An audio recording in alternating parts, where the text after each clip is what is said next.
A disability justice reflection on access, dignity and blame. As someone with muscular dystrophy, a progressive muscle wasting condition, and a wheelchair user, accessibility is something that I have to constantly navigate. When it comes to access in healthcare systems, it can often feel like without any clear direction or support. And in the case of menstrual health care specifically, I've found that there is significant knowledge gaps in how it relates to disability. Some issues are related to education. There is poor gynecological and anatomical knowledge relating to different conditions or disabilities. The other issues relate to a lack of awareness and also ableism. In personal experience, I've not felt comfortable when accessing gynecology care. From GPs dismissing my concerns, being made to feel like an inconvenience, and I don't belong during a gynecologist appointment. Both through language and attitude, medical professionals questioned my right to be there in a space that I was most vulnerable. I've had to fight for my dignity and right to take space as a disabled woman. I feel there is a stigma, embarrassment, and shame, maybe more so as a South Asian person. To even be body aware, to be able to discuss issues and know what's normal, let alone know when something is not right. This, then paired with disability, can lead to more disadvantage and shame, even when speaking with medical professionals, partly due to not knowing and partly due to not being made aware and being made to feel comfortable and like a disabled person is too much hassle to deal with.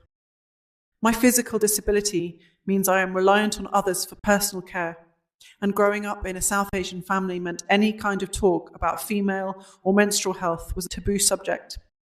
So having culturally sensitive and inclusive menstrual and gynecological healthcare for South Asian disabled women like myself is extremely important, but unfortunately lacking. With regards to body access, as someone with complex care needs, I feel there should be more support or training for personal carers, as they will most likely know of any issues first.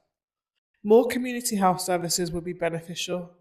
This could also be specialist menstrual health advice and support as a disabled woman with regards to accessing the support and adjustments needed to have scans and tests, body awareness advice and support without judgment, joined up delivery with other services, neuromuscular team, training advice for PAs, personal care providers, the same way manual handling and health and safety modules are provided.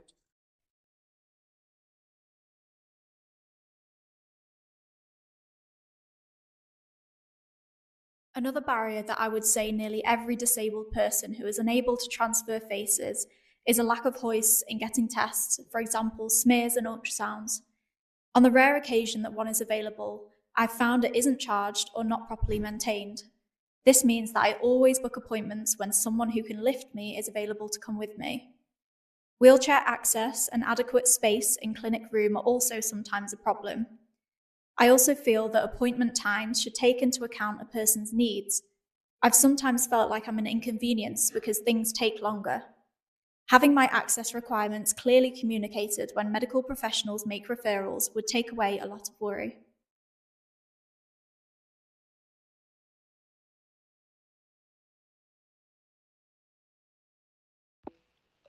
औरतवाद, womanhood,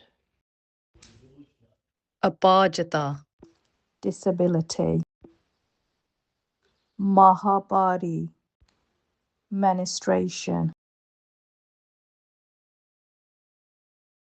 Accessibility, a hazy maze, for bodies different, bearing blame. Can she understand? Is she aware? Assumptions hang thick in the air. Beyond barriers where understanding grows, where every woman knows they are not alone, beyond prejudice and ignorance, there is accessible care, a hopeful dream. No one unseen, unheard, unknown, at the intersection, hopeful sign. No judgments cast on sacred ground, a helping hand, a gentle touch, with dignity and strength, the simple right to hold our space. For dignity, for feeling free to be a sister, daughter, a friend, a woman like every other.